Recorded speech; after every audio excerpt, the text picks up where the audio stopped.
I still remember the day my daughter-in-law called me useless.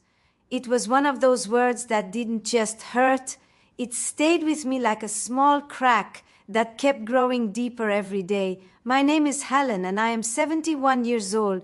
I have lived in the same little town in Illinois for almost all my life. I raised my son Michael here.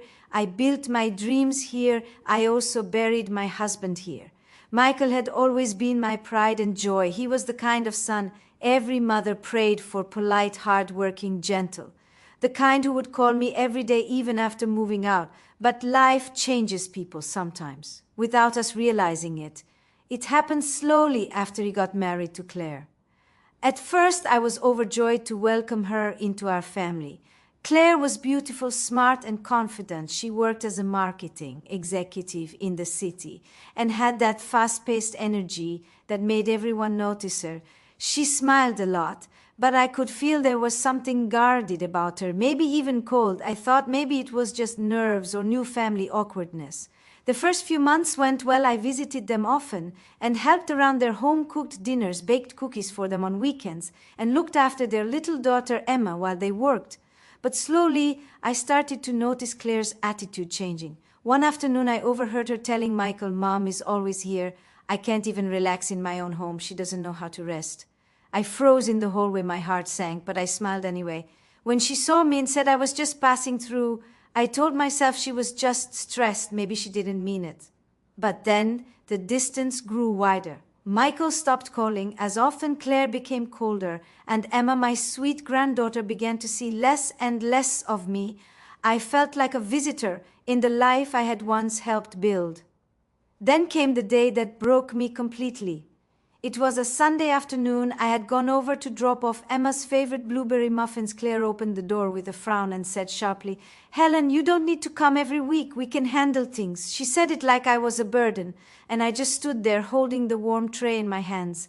I smiled weakly and said, "I just wanted to bring these for Emma."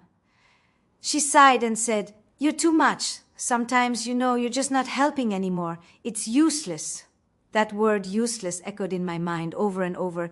It didn't just hurt because she said it. It hurt because Michael stood behind her and didn't say a single word. I looked at him hoping for something, maybe even a small defense, but he just lowered his eyes and said, "Mom, maybe it's better if you call before coming next time." I walked home that day with tears streaming down my face, the muffins still warm in my bag untouched. When I reached home, I sat on my porch, staring at the fading sunset, and whispered to myself, maybe she's right, maybe I am useless. For days I didn't go out. I stopped cooking the recipes I loved. I stopped visiting the market. I even stopped answering my phone when Margaret, my neighbor, called. I didn't want anyone to see how broken I was inside. Then one morning I found a small note slipped under my door. It said, "You're not useless, you're just hurt. Come over for tea." It was from Margaret. She was the kind of woman who could see sadness in someone even before they spoke. I went to her house that afternoon, and the moment she saw me, she hugged me tight.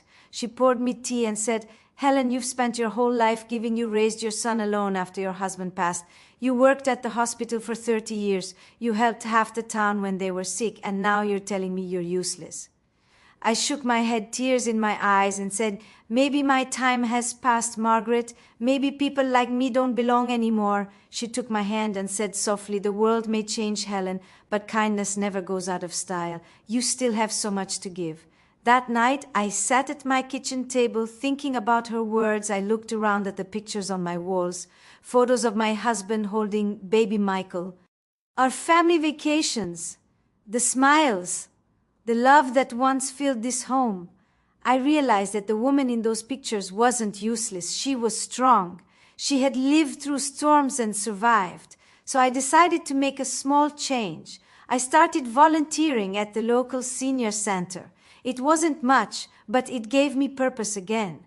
I helped with meal preparation, taught knitting to the ladies, and sometimes even read stories to the children who came to visit. It felt good to be needed again. One evening after a long day at the center, I came home to find a small envelope in my mailbox. It was from Emma. It had been written with her little hands and said, "Dear Grandma, I miss you. Please come to my birthday. I love you more than chocolate." My heart melted instantly. I hadn't seen her in almost 3 months. I didn't even know they were planning. Our gifts, there were shiny boxes full of dolls, clothes, and games, and then she came to my small wrapped gift. She unwrapped it carefully, and when she opened the wooden jewelry box, her eyes sparkled. She gasped softly, "Grandma, this is beautiful." She lifted the lid and found the small note I had written. The room grew quieter as she read it out loud to my precious Emma. "So you always remember that love doesn't need to be new to be special." Everyone smiled gently, and even Claire froze for a second. The note hung in the air like a whisper of truth. Then something happened that no one expected. Emma turned to Claire and said, "Mommy, did you hear that Grandma says love doesn't need to be new to be special? Mommy, can Grandma come over more often, please?" Claire's lips trembled for a second, and she looked at me, her eyes filled with something that almost looked like guilt. She didn't answer immediately, but I could see the struggle inside her. She finally nodded and said softly, "We will see, sweetheart." It was a small sentence, but to me it felt like the first drop of rain after a long drought. After the guests left, I helped clean up without saying much. Claire didn't stop me, and neither did Michael. The silence was heavy but peaceful when I was about to leave. Claire walked me to the door, and for the first time she spoke in a quiet voice. "Helen, the box was beautiful. I didn't know you still made things like that." I smiled and said, "I make things when my heart is full." She looked down and whispered, "Emma really loves you." I nodded and said, "I love her too, more than anything." As I stepped outside into the cool night air, I felt tears sting my eyes, but they weren't from sadness. This time, they were from something softer, maybe hope. That night, I couldn't sleep. I kept thinking about how small acts of kindness could melt the hardest hearts. Maybe that little wooden box had opened something deeper, maybe even in Claire. Over the next few weeks, something unexpected began to happen. Claire started calling me once or twice a week, sometimes asking about recipes, sometimes just chatting about Emma. She even asked me once if I could teach her. And then one rainy afternoon, I got a phone call from the hospital. My heart dropped when the nurse said Claire had been in an accident. She had been driving back from work when another car ran a red light. I rushed to the hospital with trembling hands and heavy steps. When I reached there, Michael was already sitting in the hallway, his face pale, his eyes full of fear. He stood up the moment he saw me and hugged me tight, "Mom." He said, "It is bad. Claire's leg is broken and she has some injuries, but she is alive." I whispered, "Thank God," and felt tears fall down my cheeks. When I went inside to see her, Claire looked small and fragile against the white sheets. She was awake, and when she saw me, she began to cry. "I don't know why," she said. "I just wanted to get home early to make dinner for everyone." I sat beside her and held her hand, gently saying nothing, just letting her cry. It was the first time she leaned on me without walls, without pride, without pretending. During the next few weeks, she needed help with everything. Michael had to go back to work, so I stayed with her. I cooked, cleaned, and helped Emma with homework. I didn't do it out of duty. I did it because I finally understood that sometimes people lash out when they are drowning, and what they really need is someone to reach out a hand instead of turning away. One evening, when we were sitting in the living room watching Emma draw, Claire suddenly looked at me. With tears in her eyes, she said softly, "Helen, I have to tell you something." I nodded, gently waiting. She took a deep breath and said, "I was wrong about you. I was angry because I thought you judged me. But the truth is, I judged myself. I felt like I was never good enough for Michael or for anyone. You always seemed so strong and calm, and I hated that I couldn't be like you." Her words hit me deep. I reached out and held her hand and said, "Sweetheart, we all carry battles no one else can see. You have done your best, and that is enough." She cried again, but this time it was healing, not hurting. From that day on, our bond changed completely. She started calling me Mom, not Helen. She began asking for my advice, not because she had to, but because she wanted to. We became more like friends than in-laws. Months passed. Claire recovered, and life slowly returned to normal. I was proud of how strong she had become. She started volunteering at a local shelter, helping single mothers find jobs. She told me once that she wanted to make a difference like I had made in her life.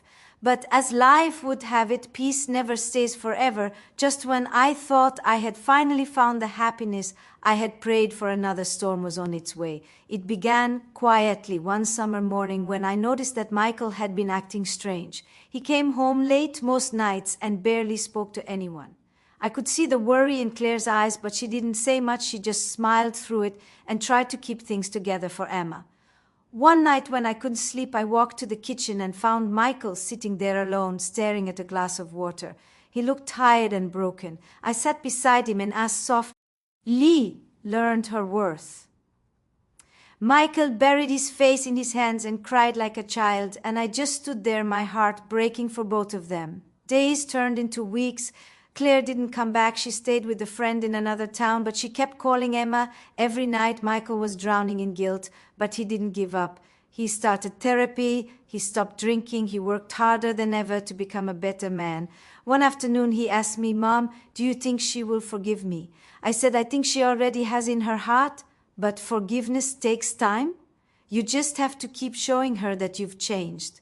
Time passed slowly, but it worked. Claire came home months later, not because she forgot, but because she saw the change she saw, that he had become softer, humbler, and more loving. That night when we all had dinner together again, Emma looked around the table and said, "Grandma, remember when you said love doesn't need to be new to be special?" Everyone smiled, and I felt tears in my eyes because that simple truth had brought us all back together. It had been almost a year since things had settled down between Michael and Claire and life felt peaceful again. Emma was growing taller and more confident, and every day she filled the house with laughter. I would wake up early each morning to make breakfast and sit on the porch with my cup of tea, listening to the birds and feeling grateful for the quiet. But one morning I noticed my hands shaking a little. As I tried to pour the tea, I brushed it off, thinking it was just age catching up with me, yet the feeling stayed the next week. I felt tired all the time.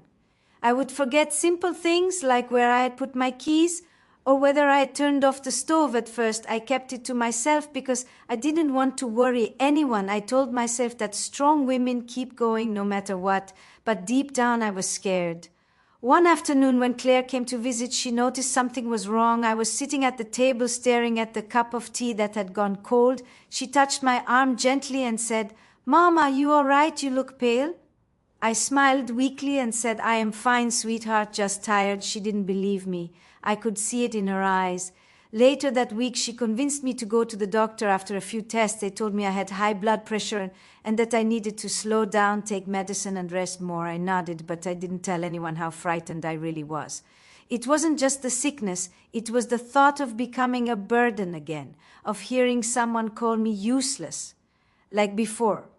When we got home, Claire helped me inside and made me sit down. She said softly, "Mom, you took care of us when we couldn't stand on our own. Now it's our turn." I tried to protest, but she wouldn't listen. She made soup and fussed over me like a mother does for a child, and I realized how much she had changed. She had grown into a kind and patient woman, and I felt proud just watching her. The next few weeks were a blur of medicine, doctor visits, and rest. Emma would come after school, sit by my bed and read stories to me. Sometimes she would sing little songs and hold my hand. When I saw her smiling, I forgot all the pain. One evening, I woke up from a nap to the smell of apple pie baking in the kitchen. Claire and Michael were both there, laughing quietly as they tried to follow my old recipe. It was the same pie I had taught Claire to make years ago. I stayed quiet and listened to the sound of their laughter. It was the sweetest sound I had ever heard. When the pie was ready, Claire brought me a slice and said, "You started this tradition, Mom, so tonight it's our turn to serve you." I smiled, tears welling up in my eyes, and said, "You have no idea how much this means to me, Claire." She sat beside me and said, "Yes, I do, because once I was lost and you helped me find my way." From that day, I stopped worrying about being a burden. I realized that love goes both ways. You give when you can, and when the time comes, you let others give back. Months passed and I got stronger, my health improved, and Sue. I was back to my morning walks with Emma, holding my hand. We would talk about school and dreams, and she would tell me she wanted to be a nurse when she grew up. I told her, "You will make a wonderful nurse because you already have a healing heart." One Saturday, we went to the park together. The sky was bright. The air smelled like spring, and I remember thinking how far we had all come from those dark days when words like useless and unwanted had cut so deep. I sat on a bench watching Claire push Emma on the swing, Michael standing beside them with a smile that looked peaceful at last. Then something unexpected happened. Emma jumped off the swing, ran toward me, and said, "Grandma, guess what I told my teacher, that you're my hero." She said, "You always forgive people and help them even when they hurt you." I laughed softly and said, "Oh, sweetheart, I'm just doing what any grandma would do." She shook her head seriously and said, "No, Grandma, not everyone does that." Her words stayed in my heart long after that day. I thought about all the times I had cried alone, all the nights I had prayed for peace, and realized that every bit of pain had shaped me into someone stronger, someone who could still love after being broken. That night, Claire and I sat together on the porch drinking tea. She looked at the stars and said, "You know, Mom, I used to think strength meant never asking for help. But now I know it means facing life with kindness even when it hurts." I nodded and said, "That's right, sweetheart. Kindness is what keeps us alive." The air was cool, the crickets were singing, and for once there was no tension, no fear, just quiet peace. I looked at her and said, "You know something, Claire? You once told me I was useless." She closed her eyes and said softly, "I remember, and I wish I could take those words back." I smiled and said, "You already did, by becoming the woman you are today." She reached out and held my hand, and for a long time we sat there in silence, two women who had both been broken, but who had chosen to heal together. But just when I thought life had finally settled, something unexpected came in the mail, one small envelope that would remind me once again that the past has a way of finding us. The letter came on a Tuesday morning. The sun was barely up, and the house was still quiet when I heard the soft thud of mail dropping through the slot. I didn't expect anything important, maybe a few bills or a grocery flyer, but when I picked it up, there was a single white envelope with my name written in a familiar shaky handwriting. My hands trembled before I even opened it. I sat at the kitchen table staring at it for a long time. The handwriting looked like my late husband's, the way he wrote the H in Helen, the little curl at the end of his letters. It was exactly the same, but that was impossible. He had been gone for years. My heart started to race. I opened it carefully. The paper was yellowed a little, as if it had been kept for a long time. Inside was a folded note and a small photograph. The note read, "If you're reading this, it means someone finally sent it. Like I asked, there are things I never got to tell you, and I don't want to leave this world with regret." I froze. The voice in those words was his gentle calm, the same voice that used to read me poems on summer nights. The letter went on, "Helen, I know I made mistakes. I know there were moments you doubted my love, but you were the best thing that ever happened to me. And if I could start again, I would hold you longer and never let go, take care of our son. And if life ever makes you feel small, remember you are the strongest person I ever knew." Tears streamed down my face as I read the last line, "You are my forever home." I sat there for a long time holding that paper against my heart, feeling like he was still there beside me. The photo that came with it was of us young and laughing in the backyard with little Michael playing with his toy truck. I hadn't seen that picture in decades. It felt like a sign, like a whisper from somewhere beyond saying, "It's okay, you can let go of the pain now." Later that day, when Claire and Emma came by, they found me sitting at the table with the letter in my hand. Claire rushed over thinking something was wrong, but when she saw the look on my face, she just sat beside me quietly. I handed her the letter and she read it slowly, her eyes filling with tears. She said softly, "He must have written this long ago and never sent it." I nodded and said, "Maybe the universe decided now was the right time." That evening, we lit a candle by his old photo frame and said a small prayer. Emma asked if Grandpa could hear us from heaven. I smiled and said, "I believe he can, sweetheart, and I think he's smiling at us right now." After that day, something inside me shifted. I felt lighter, freer, as if I had finally closed a chapter that had stayed open too long. I started spending more time with people in the neighborhood, helping out at the community center and teaching kids how to bake simple pies just like I used to make. For Emma, The laughter of those children filled the rooms like sunlight after rain. One afternoon, Claire joined me there. She helped me organize a charity bake sale. And as we worked side by side, she said, "Mom, you've changed so many lives with your kindness. You give people hope without even trying." I looked at her and said, "That's all any of us can do, sweetheart. Just make sure no one feels forgotten." That night when I went home, Emma ran up to me with a handmade card. She had drawn a big red heart with the words, "My grandma is my hero," written in her uneven handwriting. I hugged her tight and felt tears in my eyes again, but this time they were tears of joy. Life isn't perfect. I still have quiet moments when I miss my husband or when my body feels weaker than it used to, but every time I look around and see my family happy, I know I did something right. I turned pain into purpose and bitterness into love. Months later, on Claire's birthday, we had a small party at the house.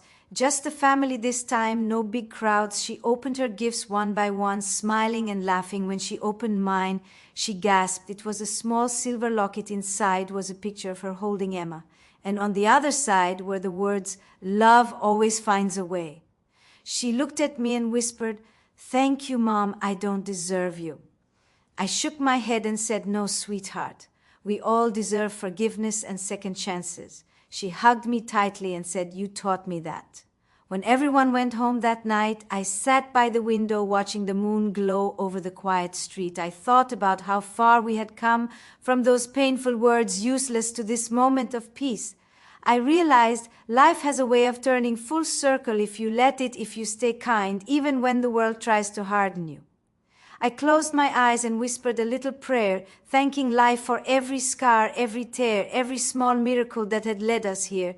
Because sometimes the biggest victories are not loud or grand. They are the quiet moments when you choose love instead of anger, forgiveness instead of pride, and hope instead of fear.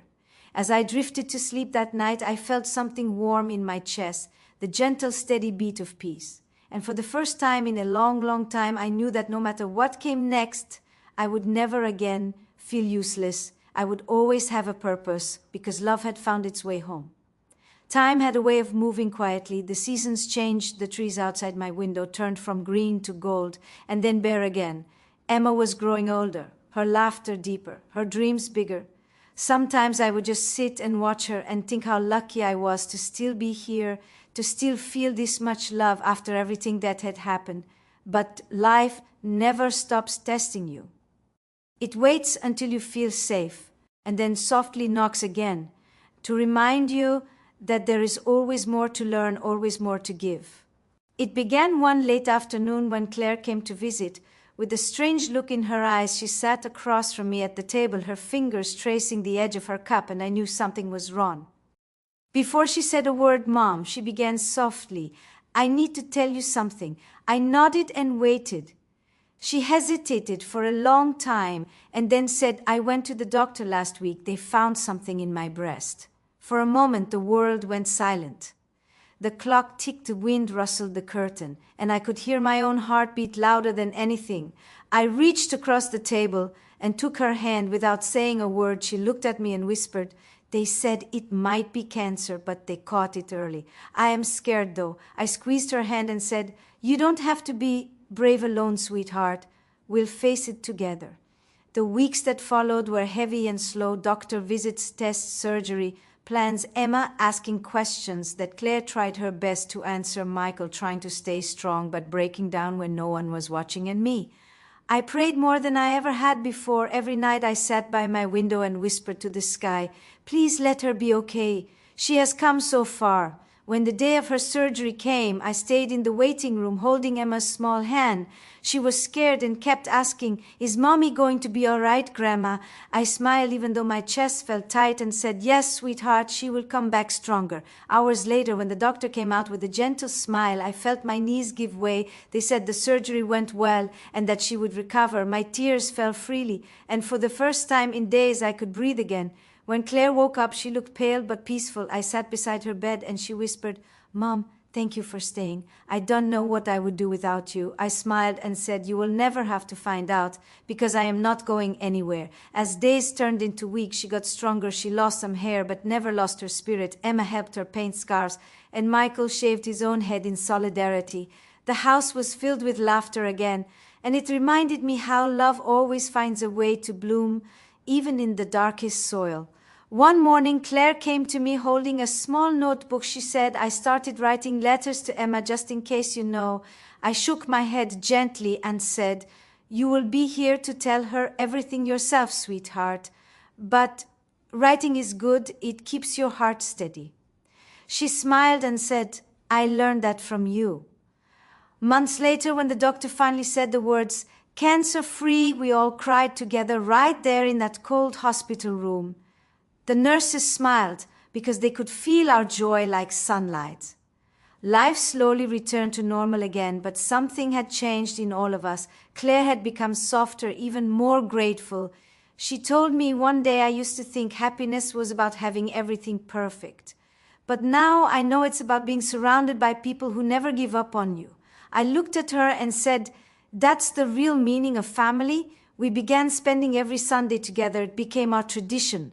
Michael cooked, Claire made desserts, Emma played her guitar, and I told stories sometimes about my younger days, sometimes about her grandfather, who had loved music as much as she did. Those evenings were simple, but they meant everything. Then one Sunday, while everyone was in the kitchen, I looked at the old locket I had given Claire months ago, the one that said, "Love always finds a way." I smiled to myself because it had found a way through pain, misunderstanding, sickness, and loss. It had turned strangers into family again. But I also knew time was moving. I was getting older, slower. My hands trembled more often. Now my walks became shorter, but I didn't fear it. I had lived long enough to see forgiveness turn enemies into friends and love heal wounds that once seemed impossible. One quiet evening, I sat by the window watching the sunset. The sky was painted in shades of gold and rose, and I thought maybe that's what life is, a collection of sunsets, some beautiful, some stormy, but all worth watching. I whispered softly, "Thank you for everything." A few days later, Emma came running into the house, waving a letter. "Grandma, I got into the nursing program. I did it." I hugged her, tight tears rolling down my cheeks. "You did it, sweetheart. You were going to help people just like you always said." She smiled wide and said, "I learned that from you." That night when everyone came over to celebrate, I sat there surrounded by laughter and light and thought about how far we had come. I looked at Claire. She was glowing, healthy and strong. I looked at Michael, who finally seemed at peace. I looked at Emma, who was stepping into her future with a heart full of kindness.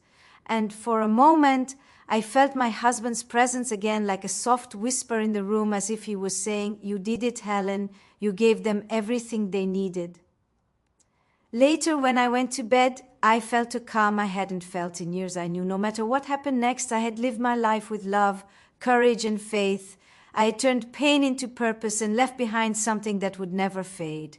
Because sometimes the greatest legacy isn't money or property. It's the love you teach others to give. It's the strength you pass on quietly through every act of kindness, through every time you forgive when it's easier to walk away. As the night settled in and the stars filled the sky, I whispered to myself, "I am not useless. I never was. I was just waiting for life to show me why I was needed, and now I know." And that was enough. Years passed quietly. The house grew a little emptier as everyone built their own lives. Emma moved to another city to begin her nursing career. Claire started volunteering at the hospital that once saved her, and Michael retired early to spend more time at home. Sometimes he would come by with flowers and say, "Mom, you always liked these, didn't you?" And I would smile because even now he still remembered the little things. My days were slower now, softer. I liked to sit by the window with my cup of tea, watching the birds come and go. The world outside seemed louder, somehow full of life and motion, and I felt content, knowing I had already lived my storms and seen my rainbows. One afternoon, I sat down at my desk and began writing a letter. It was something I had wanted to do for a while. I didn't tell anyone about it, not even Claire. It wasn't a sad letter. It was a thank you letter. "My dearest family," I wrote. "If you are reading this, it means I have gone home. Please don't cry for me because I have lived a full and beautiful life. I have seen you all grow through mistakes, forgiveness, laughter, and tears. I have seen love win. Every time you chose kindness over pride. I want you to remember that even when I am not there, my love is. I am in every kind word you speak, every meal you share, every moment you choose peace instead of anger. I smiled as I sealed the envelope and placed it inside my favorite photo frame, the one with all of us together on Emma's graduation day. Days turned into weeks and I grew weaker but never lonely. The family visited often. Claire made soup. Michael fixed small things around the house. Emma called every night. I could feel their love in every small gesture. Then one night, as rain softly tapped against the windows, I felt tired, not in a sad way, but in a peaceful one. I looked at the ceiling and whispered, "Thank you for letting me see so much beauty." Then I closed my eyes. The next morning, Claire found me still in my chair, a gentle smile on my face. She cried, holding my hand, but through her tears she whispered, "Thank you, Mom. Thank you for never giving up on us." At my funeral, the house was full of people, neighbors, friends, nurses from the clinic. Even the children I had once helped. The pastor spoke about kindness and how one heart can change generations. Claire stood up to speak, her voice trembling. She said, "When I first met Mom, I didn't understand her. I judged her. I hurt her. I called her useless. But she showed me what strength really looks like. She forgave me when I didn't deserve it. She taught me that love isn't about words. It's about showing up when it's hardest. And because of her, I learned how to be a better woman, a better mother, a better human being." The room was silent except for the sound of quiet tears.